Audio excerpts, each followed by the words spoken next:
আমাদের বাঙালি রান্নাঘরে চিংড়ি মাছের কদর তো বরাবরই একটু বেশি, কিন্তু চিচিঙ্গার সঙ্গে চিংড়ির এই সহজ মেলবন্ধন অনেক সময় নজরের বাইরে থেকে যায়। অথচ সামান্য কিছু মশলা আর একটু যত্নে তৈরি হয়ে যায় এমন এক পদ যার গ্রামে পরিবারের সবাই রান্নাঘরের দিকে ছুটে আসবে।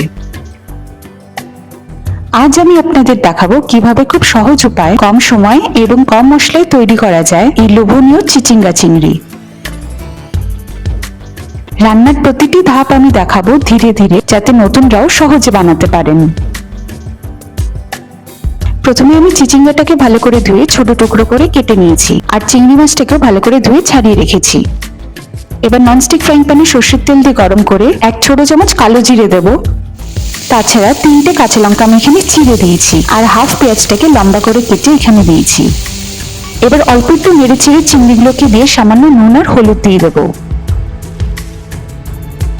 এবার কিছুক্ষণ ভেজে নেব যতক্ষণ চিংড়ির কাঁচা ভাবটা চলে যাচ্ছে। তবে খেয়াল রাখতে হবে বেশি ফ্রাই না হয়ে যায়। তারপর ছোট টুকরো করে রাখা চিচিঙ্গাগুলোকে এখানে দিয়ে দেব। তার সাথে দেবো 1 ছোট চামচ হলুদ গুঁড়ো আর স্বাদ মতো নুন।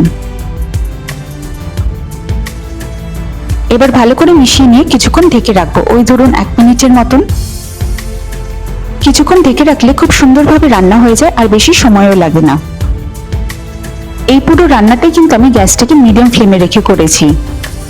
যখন আপনারা দেখবেন 1-2 মিনিট ঢেকে রাখার পরেও চিচিঙ্গাটা সফট হয়নি, তারপর আবার একটু নেড়ে চেড়ে 1-2 মিনিট আরও ঢেকে রাখতে পারেন।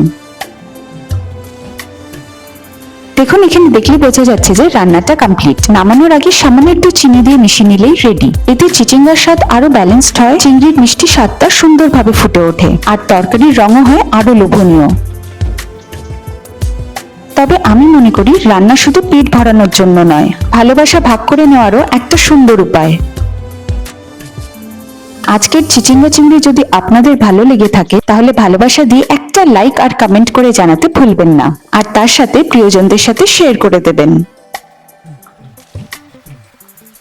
এরকম আরো সুস্বাদু রেসিপিস দেখার জন্য আমার চ্যানেলটিকে সাবস্ক্রাইব করে দেবেন। খুব তাড়াতাড়ি দেখা হবে নতুন একটি স্বাদ, নতুন একটি গল্প নিয়ে। ভালো থাকবেন, সুস্থ থাকবেন।